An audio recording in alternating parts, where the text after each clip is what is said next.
Welcome to our Islamic channel Hafiz Tahir Ali 786. Please subscribe and share.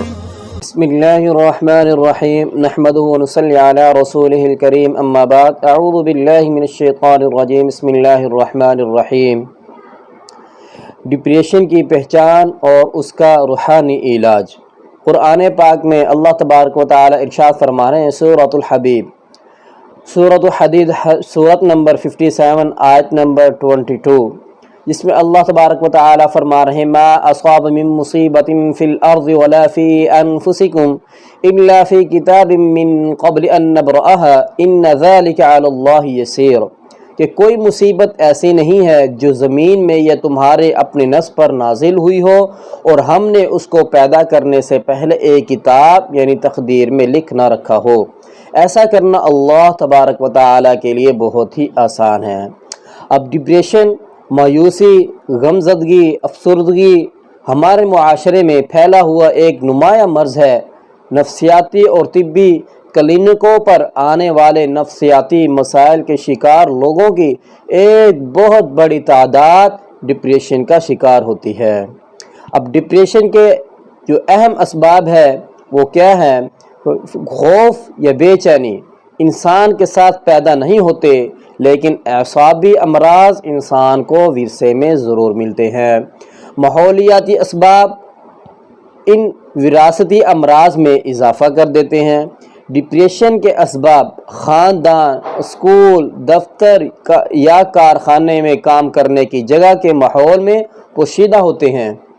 بے چینی کا اہم ترین سبب وہ گھر ہے جس میں اختلافات ہوں یا غلط فہمی ہو، والدین اپنے بچوں کو نظر انداز کرتے رہتے ہوں۔ گویا ایک ایسا معاشرہ بھی ڈپریشن کا سبب بنتا ہے جس میں مادی برتری اور تنازع بقا کی کشمکش جاری ہو۔ انسان کی آرزوئیں اور خواہشات جب اخلاق اور زمین سے متصادم ہوں تو ڈپریشن کا مرض جنم لیتا ہے۔ اس ڈپریشن کی اہم علامات کیا ہوتی ہیں؟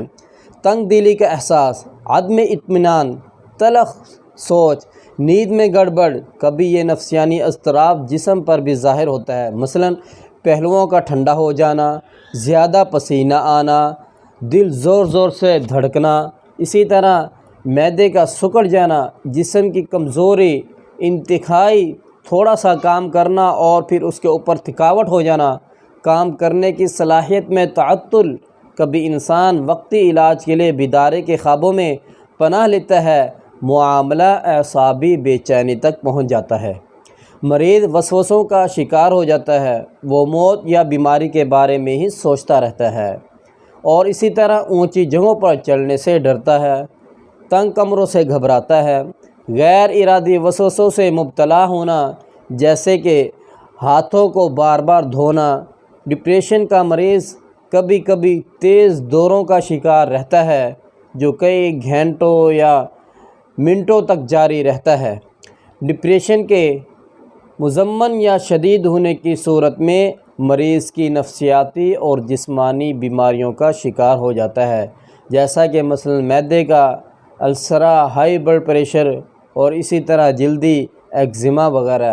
میں نے آپ لوگوں کے سامنے ڈپریشن کے کچھ اسباب، اسی کے ساتھ ساتھ ڈپریشن کے کچھ اہم جو علامات تھی وہ آپ کے سامنے بیان کی ہیں۔